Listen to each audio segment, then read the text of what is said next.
Hi, welcome to my YouTube channel Suhaya. So, sebelum kita start agenda kita pada hari ini, saya nak tanya korang. Korang masih gunakan Google semata-mata untuk cari info, maklumat untuk buat assignment?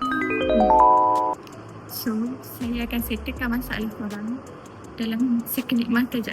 Lepas ni, korang boleh buat assignment korang dalam masa 10 minit je. So, korang kena kenal satu apps ni.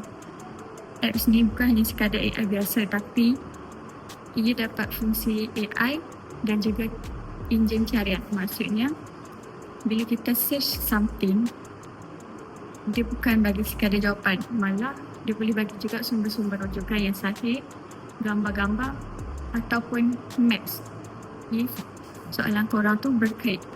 So, dekat sini saya akan spill the apps. Appsnya ialah Perplexity AI. So, apps ni boleh tolong korang dalam sekelip mata je. Jadi kat sini saya akan tunjukkan cara-cara guna Perplexity AI. Okay, first korang kena download dulu Perplexity AI ni. Okay, bila dah download, korang buka. So, dia akan keluar macam ni. Bila keluar macam ni, korang type je apa yang korang nak. Nak cari info, maklumat, sumber rujukan, apa pun, anything else. So, semua boleh kat sini.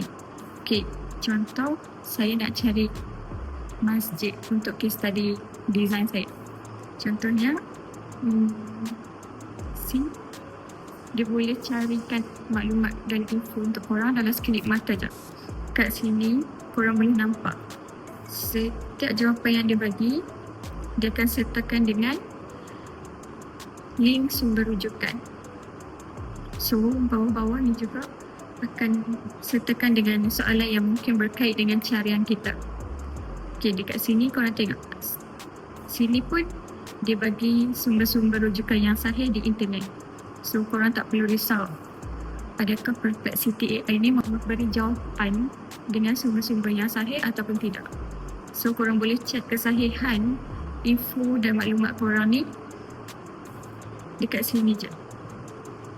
Dekat sini, dia bagi pula gambar-gambar Masjid Al-Irsyad yang saya cari. So, berkaitan dengan info dan maklumat yang saya cari. So, tengok. Banyak gambar-gambar yang boleh saya ambil sebagai rujukan.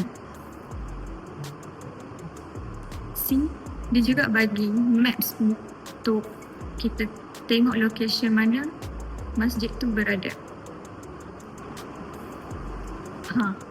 Cepat kan? Mudah kan? Senang kan? Okey, itulah apps Perplexity AI.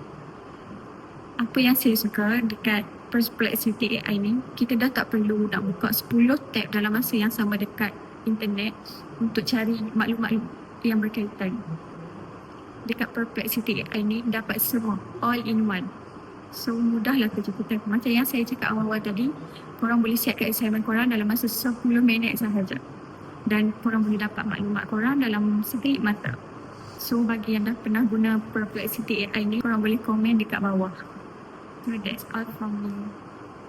Jangan lupa like, share, comment dan subscribe. Bye-bye.